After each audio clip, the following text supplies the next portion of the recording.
Welcome to Mindcrime Liberty Show. Me, Scott Dobson, and him, Tim Patton. Today we discuss, is monarchy possible?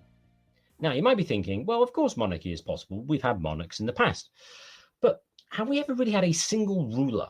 So monos and archons, meaning a single ruler. Have we ever had somebody who was literally a single ruler, who didn't have to take into account any of the power bases or keep them happy, but was the single ruler and could rule as he saw fit?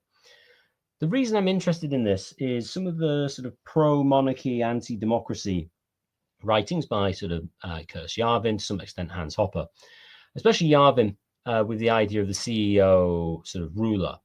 And I was thinking, well, is such like a CEO style ruler of a country, is that even possible? Because if it's not, my thinking was, well, does this bring into question their critiques of democracy and the solution in sort of some form of monarchy? Now, that doesn't count Hopper, as we discussed, because he isn't a monarchist. But I did want to have been interested to discuss to what extent is this sort of rational monarch model possible, and whether that impacts the whether this impacts whether this system would be a good or a better or worse system. So I thought it'd be an interesting way into this is to think, well, okay, if you did have a literal monarch, the single ruler, what would he do? Because then if you could think, well, okay, if we had this single monarch, this pure monarch, and we could compare what we'd expect him to do, what actually happens, and then we could look, say, historically or recently as to whether you had a monarch, did they ever actually do this?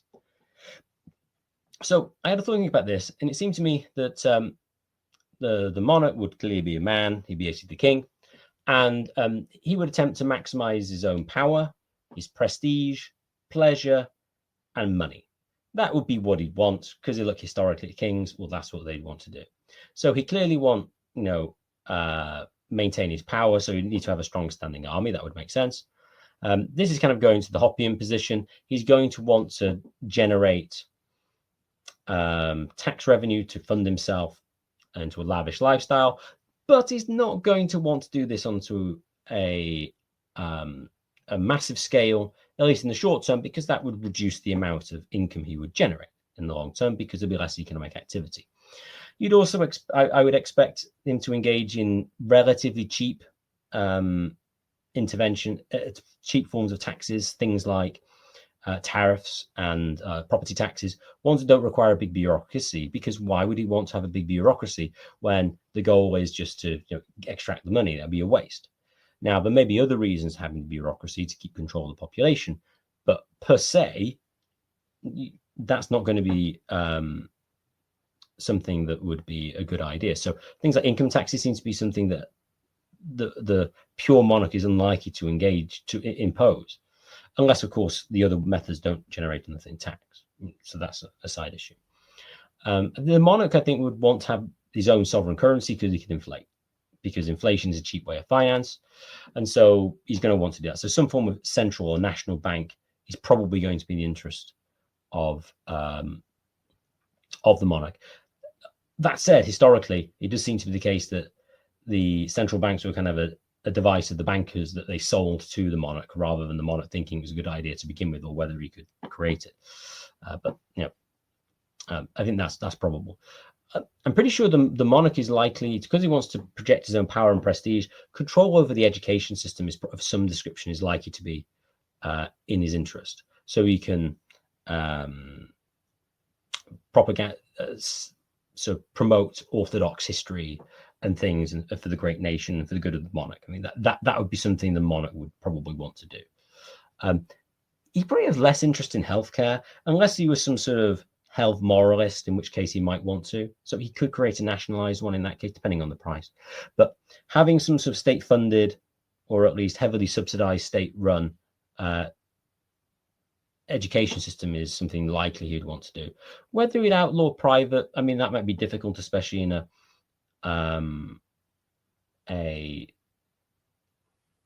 technological society. But I think, in general, I think the monarch would realize that the carrot generally works better than the stick. Most people send their kids to public schools because they're free, and everyone else does them. So if you had something like that, as long as there was, it wasn't too bad, people would go. Now, clearly as well, he'd be interested in having some good sort of administrators and subordinates. So he's interested in education in that basis. Probably end up going to have a lot of infrastructure building because again, you want to make the military to move around easily, airports and stuff. Again, good for public image. Mussolini had a good reputation for getting the trains to run on time, so that's kind of quite good. This might be controversial. I think that the pure monarch is likely to allow a great deal of free speech. Because one thing, if he's very secure in his position as monarch, then it doesn't matter what people say. So clamping down on speech, unless, of course, it was blasphemous in a certain respect that he would consider, then yes, of course, he might intervene on that basis. But otherwise, clamping down on speech is something that people who are grasping at power, rather than someone who actually has power, is likely to do. Again, though, stopping parades in public are probably useful, but regulating the internet, I don't think is likely to be high up in the list. Another one here is interesting, which is very different than seemingly exists today, is the rational monarch is not going to be interested in anarcho-tyranny. The pure monarch is going to be someone who wants less crime, because crime is bad, because it reduces tax revenue, probably, and stability and growth, and that's going to be bad for him. So the current sort of schizophrenic, weird criminal system is not something that the pure monarch is likely to produce. Similarly, with welfare, he might not want to he might use welfare to prevent revolution. That's true, but he's unlikely to want to create a dependent class, given the fact we've got the king and in an egalitarian society. I think some sort of eugenic influence welfare system is likely to be probable to some degrees, or at least lots of strings attached welfare to try to do that. Similarly as well, it's not going to be interested in them to have single mothers everywhere and lots of Tyrones, because again, that's just going to be bad for society. He'd probably, I would expect, want to have a society where sort of marriage was a norm, and children outside marriage was very frowned upon, again, because it creates stability for the realm. That said, given the way kings have worked in the past, he probably want to have basically lots of wives. But if you look to student history, I think having lots of wives is a bad idea because it creates dynastic conflict. So probably you should have lots of mistresses, which you would not have any children with. He wouldn't have loads of children with them because, again, the instability, which is why Elon Musk is some sort of weird sort of relatively minor aristocrat who just sort of goes around and creates children everywhere, but hasn't really got the interest of the entire society or his position at stake with that. So the monarch would probably want some sort of two-tier morality, whereby he could have lots of mistresses, but no one else can. Because that'd be a way of basically him being able to be like a pre-Christian monarch with, well, a lot of the Christian monarchs had lots of mistresses anyway. But it's not going to create dynastic problem. War is good if it's worthwhile. So a lot of the wars that took place that in Britain and America are involved with don't seem to be in the interest of the realm as a whole, because it's just ridiculously expensive. I mean, was the war in Iraq and Libya good for America or Britain? No. It was good for connected people in there, but was it good for them as a whole? No. Insofar as it's the case that the monarch cares about the country as a whole because that's how he gets his revenue, then these sorts of activities are not going to be what he's going to be interested in. Going old Tony Blair now, he probably would like digital ID so he could keep control over his population. But unlike our current net zero system, he's probably going to want lots of nuclear and coal, because having a robust electricity grid is going to be the way in which he's going to be able to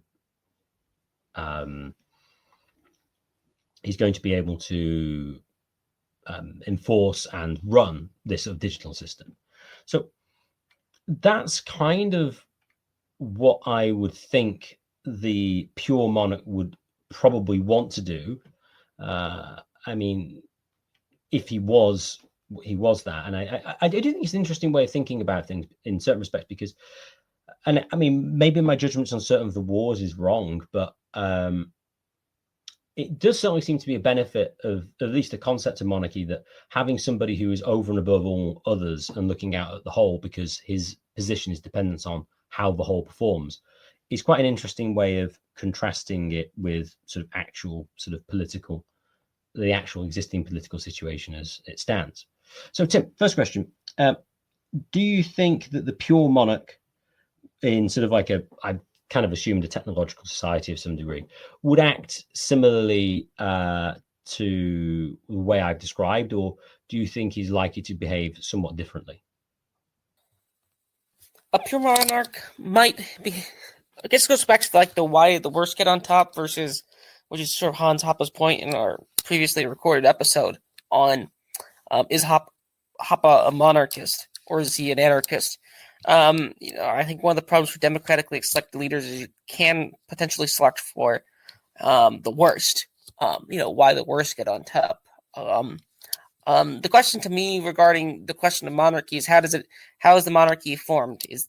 Are we talking about an already functioning political state that just now has yes a situation where they've got legitimacy historically, and somehow by fluke of setup, you basically have the monarch that has absolute power in the sort of in the actuality of that sense, and there's no competing power bases. He is just the monarch who does things because he wants them and thinks it's in his interest to do. That's the setup I'm thinking. Is that possible? I mean, I don't think there's anything that logically says that it's impossible for that per se to happen. I mean, there is a question of like whether it's there's always theory versus history. You can have a theory of government, but is there a case of a government that just has pure legitimacy? I on that level, I don't think that is the case. I mean, you could look at Singapore as kind of the actual example that people point to that is like a functioning kind of dictatorship. Could also probably throw in South Korea there. It's kind of a one-party state for many years too. So there are examples kind of like this, and they kind of work. I mean, there is a sense in which South Korea probably has better infrastructure than Britain and the United States does, at least its capital cities. Do you think they'd behave similarly to the way I described they'd behave? Or do you think they'd behave differently?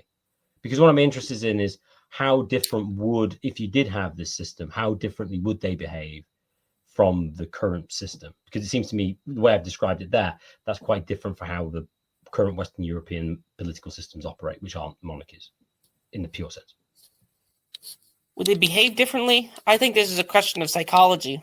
No, but would they behave different? So how? So what I'm asking is how reacting different, toward the differently. So given the way I described a monarch behaving, do you think that that's what the monarch? What do you think in general the monarch would behave like that, or do you think that there's no way of telling how they would behave, or somewhere in between? I would say there's no way of telling how they would behave just by using a priori thinking. There's just no. I do think there might be better selection than democracy regarding elite selection or something like that. But I would say there's no way of telling. Given that the monarch would want to increase his own power, pleasure, prestige, and money, do you think that he would behave similarly to the way I described? Yes, if you wanted to increase your power, yes, I would say if you want to increase your power on the international stage, yes, he would do exactly that. Yes. So he would act. So you think that my model of how he would behave is reasonably accurate to how such an individual would behave, given that they want to achieve those four things? Yes, if he wanted to achieve those four things, and he wasn't. And that was the way to achieve them. Then yes, I would say that would be the best way to go about achieving them. Okay, so good. So we got a start there. So then the question is, could you even have? So obviously, in a logical sense, that there's nothing stopping a pure monarch like this arising. But do you think a pure monarch in practice like this is going to be able to exist, or do you think he's always going to have to placate other competing power bases, which would sort of limit his behavior? One of the things I like about you, Swithin, is I think you're asking a genuinely new question. I to prepare for this episode, I I have the audio recording of the Machiavellians and the Managerial Revolution, and I re-listened to 2 sections of this. So to me, you're asking like the inverse question of the problem of democracies. You're asking the problem of monarchies, or like Michaels would say that, and that's one of the authors that Burnham tallies in Pareto would say that democracy as a technical problem is non-logical or unachievable, just by virtue of even in things that are ostensibly democratic. So now you're asking to me like the reverse of the inverse of that question. Is a pure monarchy possible? I reckon that with a sufficient amount of technology, and if the dictatorship is relatively small, I would say it's 100% possible. At least in theory, it's possible. Whether there is such a person that could come to achieve that kind of position but once achieved, I think it is possible that they could have it. That'd be my answer. That's interesting. I think you're always going to end up with sufficient competing power bases unless somehow the monarch has overwhelming might that doesn't depend on other people, that has over which he has direct control. I mean, they're probably some of the better examples that we've had. I mean, if you look, say, Stalin, Hitler, just because they have sort of there's an interesting question. I mean, did Stalin and Hitler have more or less power than a feudal monarch? In one sense, because in one sense, well, maybe because they have more tools of the industrialized society at their disposal to influence reality. But on the other hand, they're very much dependent on the bureaucracy underneath them. So whether or not they have more or less power is another question. But if would you say those bureaucracies beneath them are dependent on the monarch or dependent on the masses? Because that to me is like the question. Like, if I'm giving defenders of democracy in the United States their due, I would argue that like they would just say the bureaucracy is embodying the will of the people. Now, the Trumpists or the Bonapartists would say, well, for the plebiscite, they're actually, Napoleon II is embodying the will of the people, not the bureaucracy. But we're still sort of referencing, the will of the people.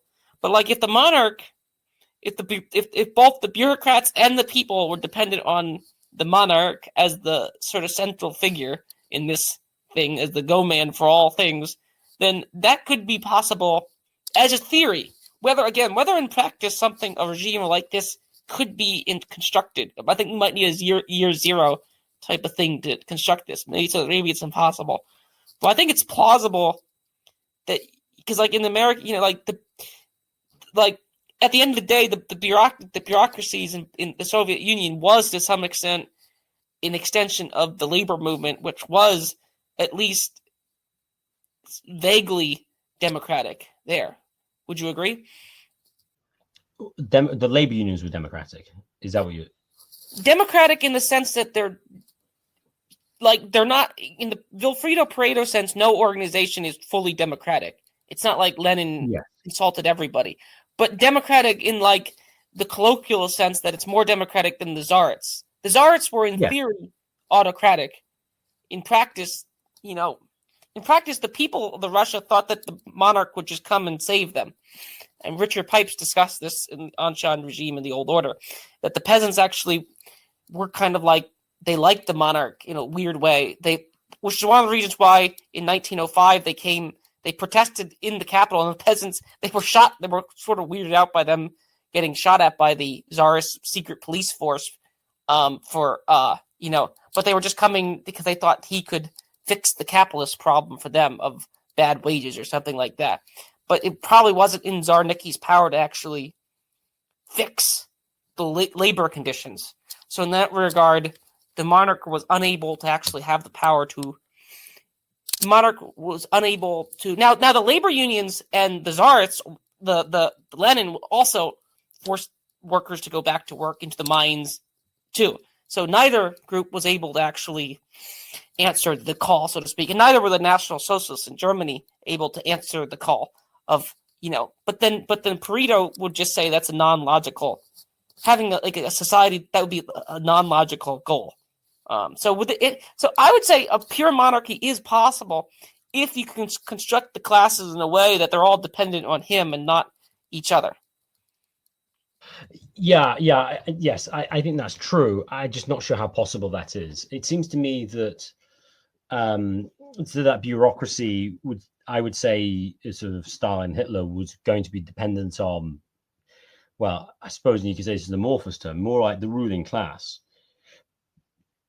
It seems to me because essentially nobody is sort of, well, even when you had kings who claimed to be deities, in the case of the Egyptian pharaohs, since no one is actually a deity, being able to impose your will on the society or the grouping as much as you would need to become the pure monarch would be, almost impossible. Well, would be practically impossible, even though it's not logically. Is it metaphysically possible? No, probably not. But practically speaking, that's what matters for this purpose. I don't think it is. And what matters is the sort of ruling elite. Now, then the question arises, well, what constitutes the ruling elite? It seems to be the groups who have power. Then the question is, well, what do we mean by power? What type of power? It seems to be in most cases economic. I'm not trying to turn into a Marxist, but the groups that have some sort of economic power would seem to be the grouping that has the most influence, because most people care about the lower ranks. If you want to use Maslow's hierarchy of needs, they care most about those physiological needs. Can they eat? Do they have security? And then you sort of go up, and that seems to be what people mostly care about. Occasionally, if you get societies who care about sort of religion in a broad sense, the divine or whatever, then you might get the priests being the sort of the ruling elite. But those would seem to be, and I suppose you could say, in the medieval system, you had those who worked, fought, and prayed, and you had sort of security, transcendence, and food of the three. But depending on so in a sense, I suppose this does depend on the population as a whole. So in that sense, I think the democratic position is correct, but only insofar as they, I suppose, they acquiesce, and it's not too against their own interests, because otherwise they might eventually revolt if there's somebody out there to organize them, who probably isn't going to be on the lower class. The lower classes will be some upwardly mobile upper middle class who's disgruntled with his position and then would organize them. I would say in theory, I'm only saying in theory it's possible. I've already stated that, like, in practice, I don't think such a regime could be constructed anyway. So in practice, I'm entirely agreement of it. What I think is interesting about your question is the opposite question that most people ask. How do you make democracy work? Since in theory, and since in practice, all regimes seem to trend toward oligarchy. Well, how do you make an actual a one ruler regime possible? The opposite of rule by many, it's rule by one. So I think it's an interesting question. Maybe size would be a a parameter, like it's possible only in small areas. But I don't know. That's sorry to interrupt there. Well, again. no, I mean that's interesting. Yeah, and so as a question, as we kind of implicitly talk about, is it more possible in a technological society, or is it more possible in sort of a pre-industrial society? Because it seems to be the case in the industrial society, you have to be dependent on more people to make it run, and so there's more people to get upset, and you have to keep happy. So the Burnham's managerial revolution to keep the managerial class happy, because if you don't, then they get rid of you. But then in the pre-industrial society, then the peasantry, you have no control over the peasantry because they're not literally next to you, and so they can functionally do what they want within various parameters. But on a day-to-day basis, they're in a way more free than the guy who works in the corporation today. So as I say, you would need a situation where you had something that nobody else would have, probably some sort of form of technology which wasn't easily replicable, that somehow could be maintained by a very close-knit group of people, and beyond that didn't require anybody, then that's possible. But again, scale, I mean, then you need to do less with that. So I suppose bringing it down to the smallest side, I mean, you could argue, for instance, that form various versions of anarcho-capitalism are effectively situations of competitive dictatorship. I think this is, I think David Friedman has used that term before. It's like, no, competitive dictatorship is a good idea. To have the sort of single ruler who bears the cost of his actions and is in control directly of what he does. But there's always other people doing it at the same time. That kind of competitive dictatorship. Now, that is one sense you could do as a monarch, but that's not really the kind of sense in which the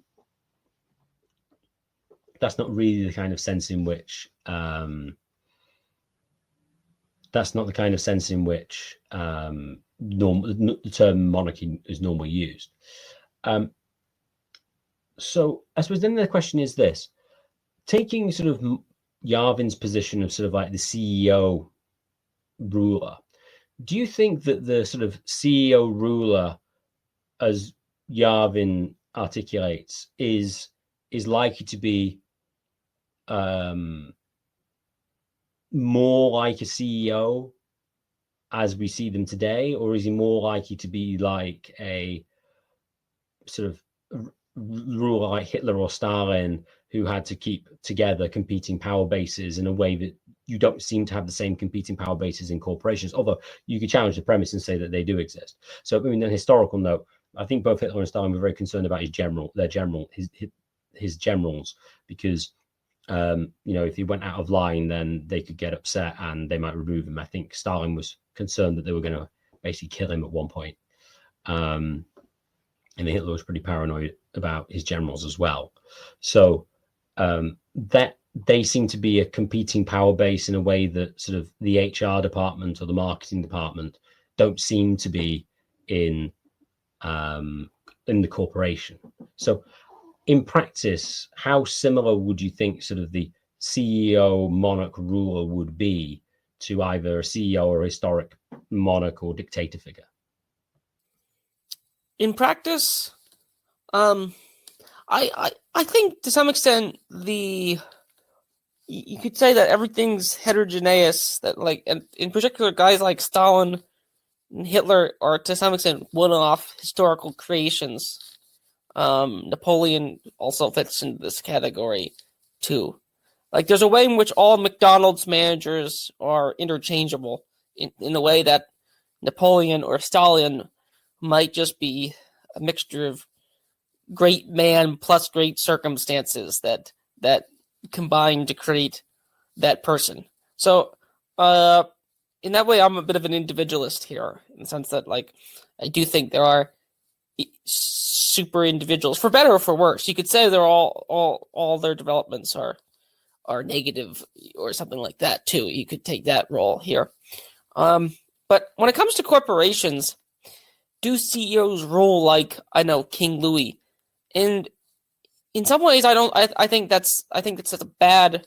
It's just a bad comparison. Or just by going a bit back to the size number, but also like it's just kind of like a different goal. Like, at the end of the day, Microsoft or whatever corporation you want to say, their goal is to sell widgets or something like that. The goal of a state, this gets into the anarchism question. Like, the goal of a state is to some extent different than the goal of any individual firm in a sort of broadly, air quotes, capitalist or and I say air quotes capitalist regime framework. I mean, I think there's, I think those goals to some extent are different. The question of leadership of an organization, I'm going to go back to like the discussion of the, Pareto and Musk and Michaels. I do think that all organizations that function trend toward, at minimum, oligarchy. And then the question is, can they actually trend to one person rule? Is Microsoft ruled by one person, or is it ruled up from by 1,000 managers?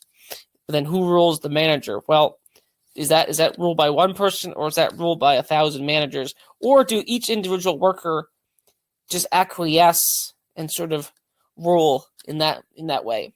Is anarchy already happening?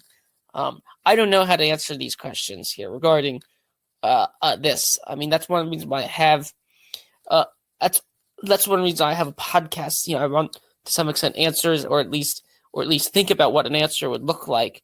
But I do think that they're just sort of different types. And Hans Hoppe and the left anarchists talk about this too. Like, there's a difference between someone who wants to make better shoes and someone who wants to kind of like rule over you. They have similar traits. Like, it does require competence and things like that. There is similar, but at the end of the day, a CEO of a corporation, in theory, is pursuing a legitimate end as defined by most people, in the sense that now you could talk about profit, and profit could, some things like that. But like, I would just say there's a difference in job functions. But your monarch would try to look at the whole here. But then the question is, what exactly is the whole? So that'd be my somewhat rambling answer to your question. Just ask, it seems like they have different roles to own a society in that regard. Yes, I think they're quite different. I think the the rational CEO is very different from the rational ruler who has to sort of deal with competing sort of power bases in his realm. I mean, the CEO is unlikely to get shot by one of his subordinates and to be replaced as CEO, which is possible. That could possibly happen in sort of the Yarvin corporate sort of CEO universe, because I suppose, I mean, what you fundamentally here, you deal with the fact that the state is violence, and in the term of physical violence now, I know you can do economic violence, and violence is a plastic term, but they're kind of fundamentally different in what they're doing and what they're providing or not providing and what they're taking. So I think sort of Yarvin's idea that, oh yeah, well, you can get it wrong like a business, is kind of naive. And in some respects, some of Hoppe's views are somewhat naive, you could argue, with Hoppe's ideas are a little naive when it comes to how a monarch might behave. I think I think the sympathy towards, like, I know Hayek gets bemoaned by people like Yarvin and Hoppe, but I do think Hayek's "Why the Worst Get on Top" is one of the quintessential reactionary insights of F.A. Hayek that I think is way underrated. That democratic elections, to some extent, are a contest between two bads. It's it's like a competition between which slave master will beat you less, or which one will beat others more. It's like a weird, complicated calculus here that like Trump again, and I in some ways helped to get Trump elected too. So I have literal, not that matters that much anyway. But like, Trump and Bill Clinton in some ways are like charismatic people first, all things else second. Like that's their primary qualification. Now again, you could argue that they don't have real power. It's the people behind them that have the power, and that's with like Biden. That's clearly the case. But like there are a way in which that political leaders the past 70 years or so are clearly just good speakers and social media or like media people first, rulers second. But the question for ruling, I don't know. I mean, this is where anarchists of the right get into sort of have weird problems here. But I would say that like Kevin Carson, in some sense, by going after corporate leadership as well as political leadership, is more consistent than Hans Hoppe, who or just goes after political leadership and not corporate leadership. But then the question becomes of, are leaders necessary? Is it necessary to have people rule, so to speak? And that's why I keep going back to Michaels, Pareto, and Mosca, the theory of the ruling class, and them, and to those questions. That's why I keep going back there. Can one person rule an organization which has all functions of the society? Because like right now we have split, like in the United States, we have like the military industrial complex, we have the healthcare industrial complex. Within the healthcare industrial complex, you have 5 different competing blobs of, corporations and so forth that are competing against each other. In some ways that is competitive, but it's not unified. There's no unified thing. Oddly enough, they had a thing about how they thought, this is what Clinton did in the 90s. There used to be many defense contractors in the United States, but Bill Clinton thought it would be a better idea if they combined. So like the antitrust courts allowed McDonald. It's like McDonald. McDonald and Douglas used to be 2 different companies, but now they're McDonnell Douglas. And same way with like Bay Systems just acquired a bunch of other defense contractors. And in theory, it actually made them now the cost overrun problem is because they're a monopoly and the defense contractors aren't competing against other defense contractors, things have gotten quote unquote worse. The costs have gone up. So now again, you could argue this is a bad industry to look at, but it is an interesting industry to look at because I do think that like the people who get into politics are to some extent different than people who want to make nice computer software or something like that.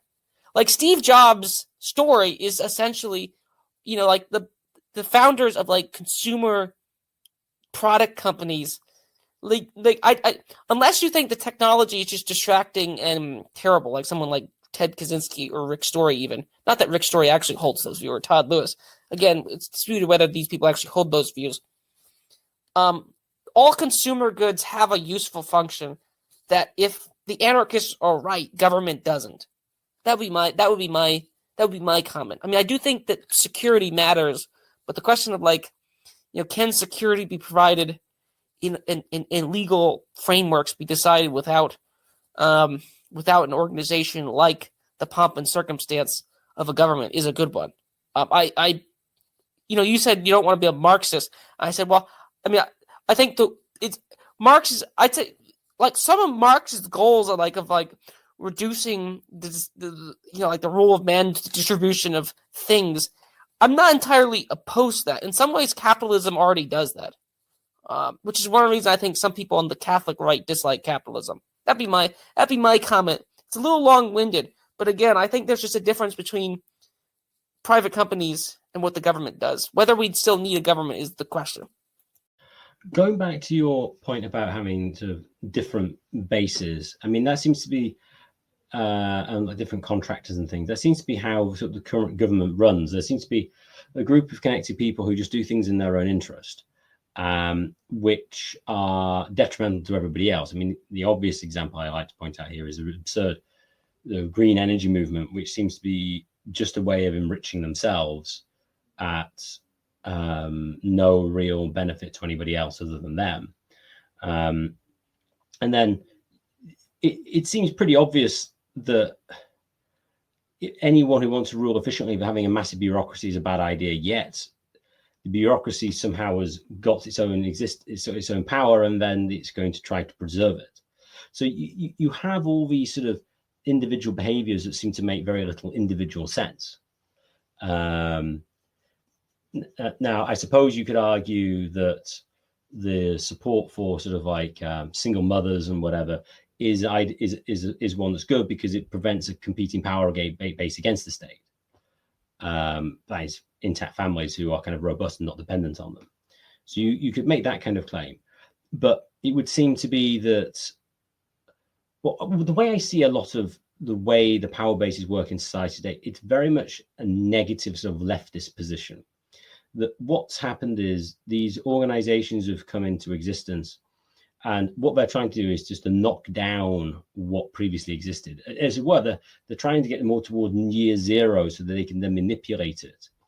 But there's not really a coherent overall individual plan.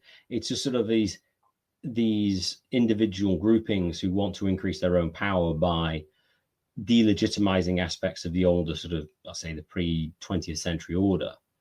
And that's how I kind of view them. And this is what really prompted me to think about it, because like this isn't really something you would expect a single ruler to do, because it has, negative externalities, quote unquote. So I do think that's kind of strange. Oh, it's not strange, it's kind of just bad, really. So I mean, back to, given the fact that pure monarchy isn't possible, do you think that sort of the arguments that Yarvin and Hopper use in favor of sort of a quasi sort of monarchical system would in practice still work better than the system we have at present? So I suppose what you could argue at present is we have a sort of managerial society with you could argue, a relatively large ruling class. And would a society run by a much smaller oligarchy with a much more powerful central figure, because that seems to be the realistic alternatives?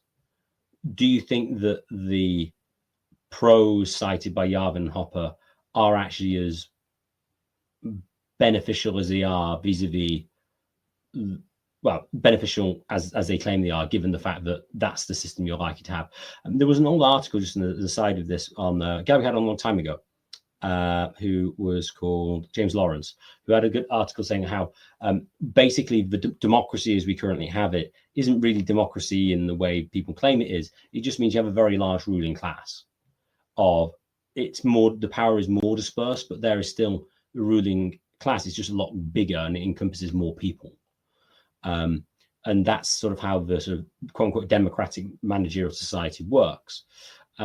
Whereas the Yarvin Hoppian one is more of a smaller oligarchy with a strong central leader figure. So do you think that those are the sort of the realistic options, at least vis-a-vis the Yarvin Hoppian position and the actual existing quote unquote democratic position? And do you think that, given the practical limitations of the monarch of the small oligarchy, do you still think that the benefits that Hopper and Yarvin claim that they have relative to the democratic system actually exist? Or do you think they're sort of severely attenuated by the fact of having to keep competing power bases in check, etc.? I guess on a just sort of word definition theory, if there are competing power bases that the monarch is dependent on, in some sense, it's not a monarchy. You can call it that, but it's like in the same way that, like, since voters have to choose between two corrupt political parties that they themselves aren't democratic internally, do we really have democracy? I mean, so this I don't mean to reduce this to a term autism contest here. But like I do think Hoppe and Yarvin overstate the case for monarchy. I mean, this gets into somewhat of the Todd Lewis stuff over like why didn't the Tsar Niki's regime become a world power? Why didn't the Byzantium or something? Why didn't they become like? Why was it in practice either the secular dictatorships like Napoleon, or the kind of like increasingly Protestantizing ones become? Now you could get into disputes over history of who did what first and for what reason. You can always get in these disputes. So in some ways, history is a black hole, and you just gonna have to go on a priori theorizing. But I do think that some of the benefits that they talk about are overstated. But I have to go back to Hayek, the why the worst get on top. That I don't think like that. The politics of the spectacle is what politics will be going forward. It's not going to go back to, John C. Calhoun or Frederick Douglass arguing with other gentlemen over things. I mean, I also think that in terms of ruling, like there's a difference between, I think there's some naivety that they treat political leaders the same way you treat an airline captain or a ship's captain. I like maybe the TV show Battlestar Galactica sort of gets at this, but like in principle, an airline for 12 hours is a kind of dictatorship run by the pilot and the the flight attendants.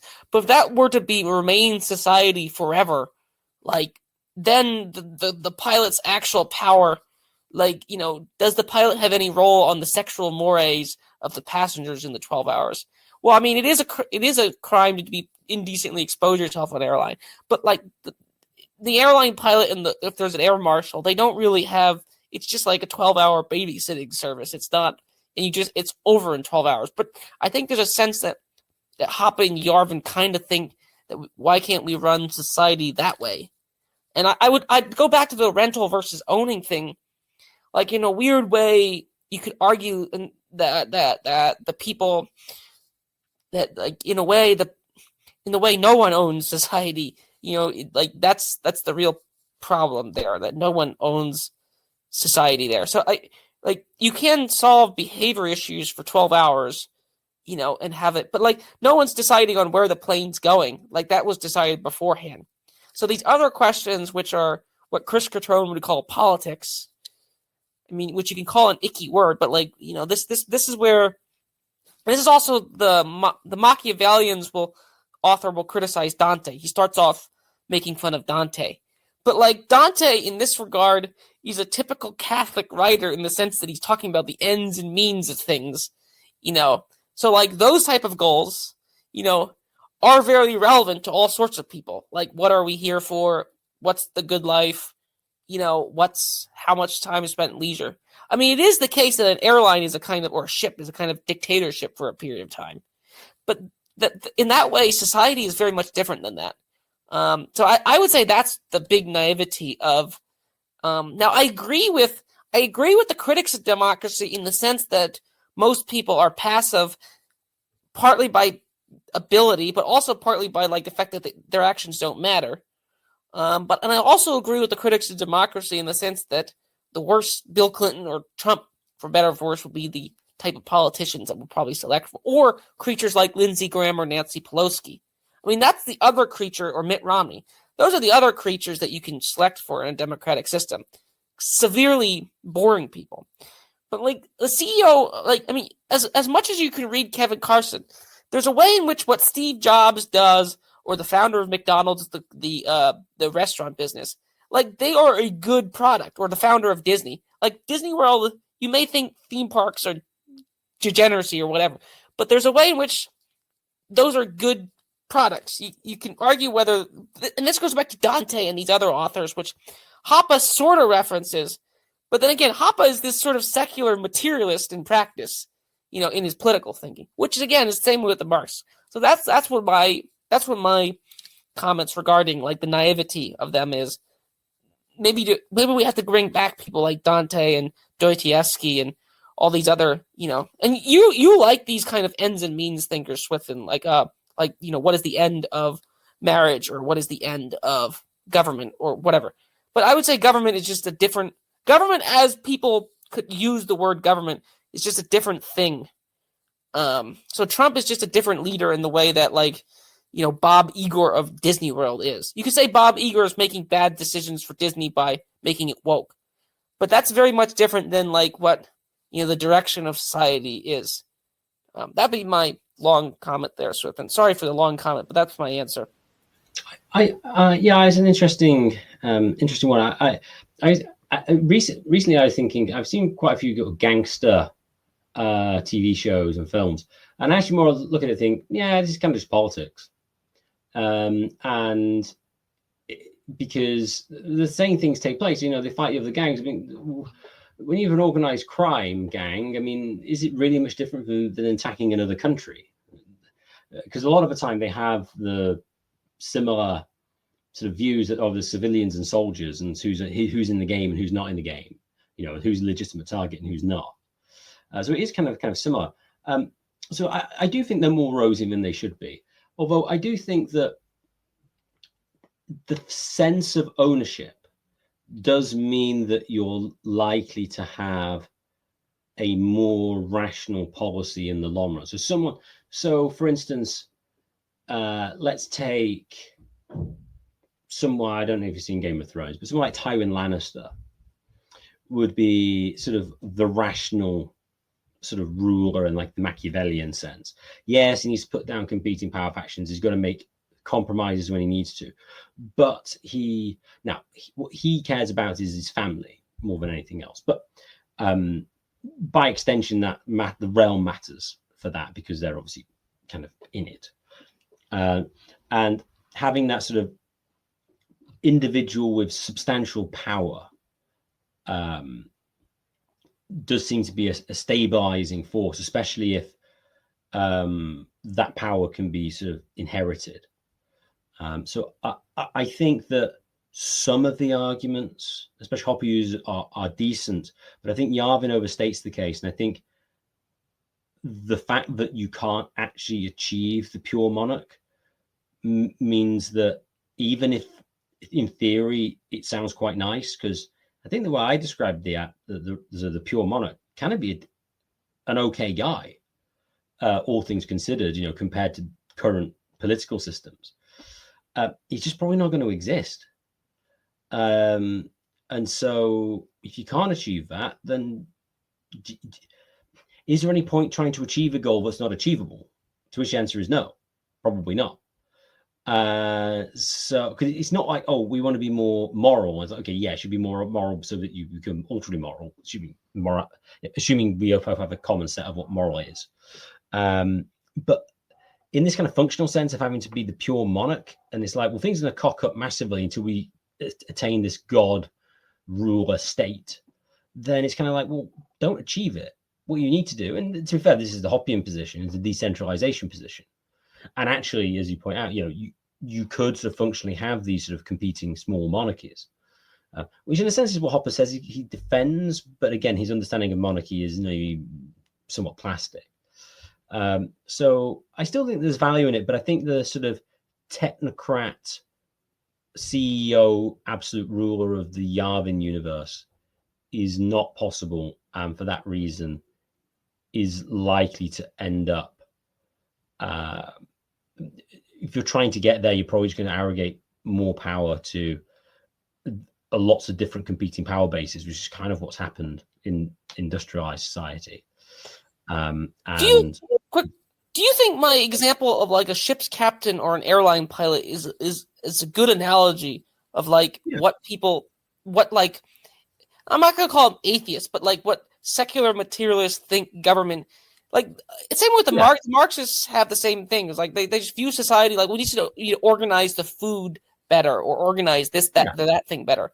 But it's like in those instances, you can't do it for like a short while. But the problem is maintaining that. You think that's a good analogy?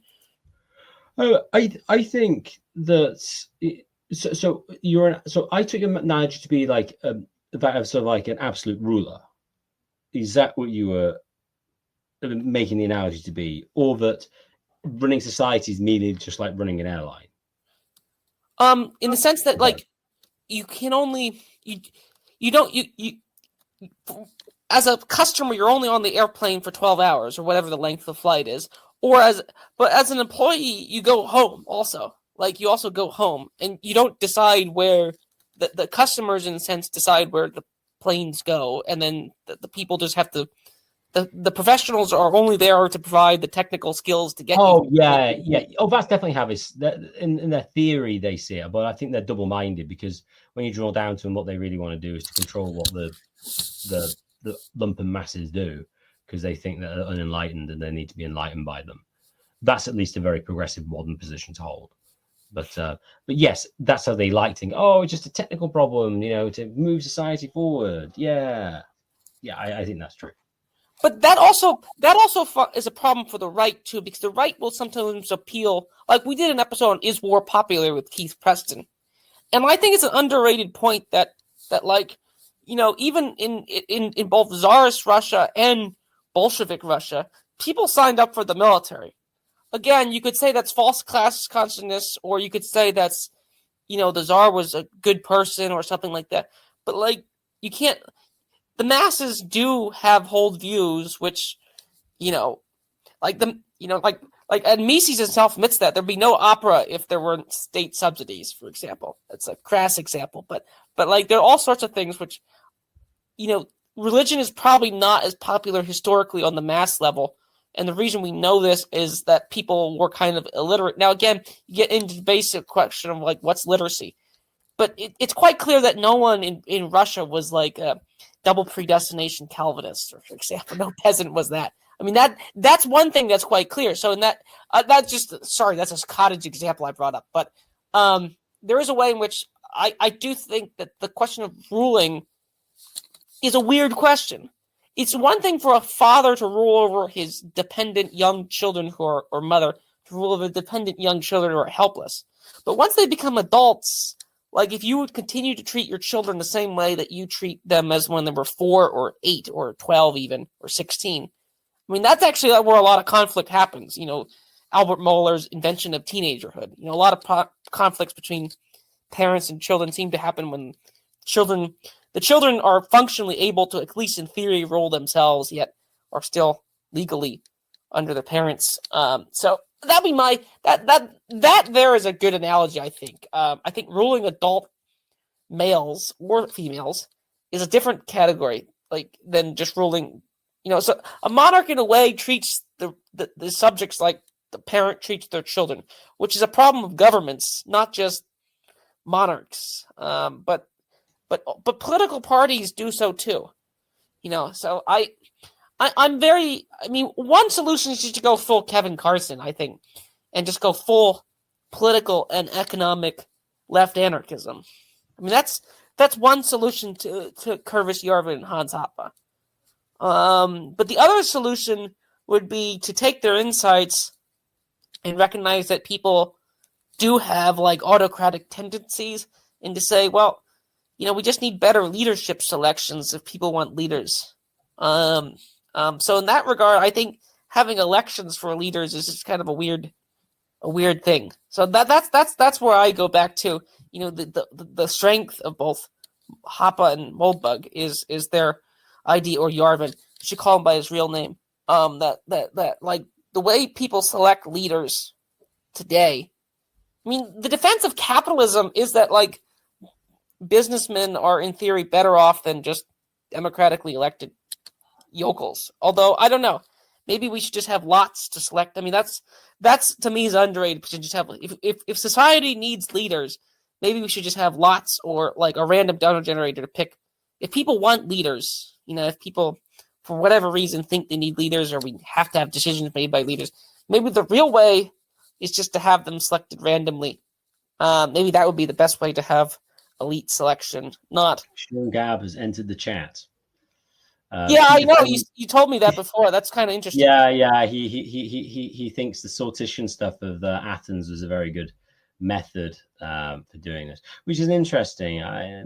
He's more favors of a form of democratic governance than I am. But yeah, elite selection is interesting. And I think, how do you rule and what does rule mean? I think really you're getting back to our old power episode of what counts as power and what does political power mean.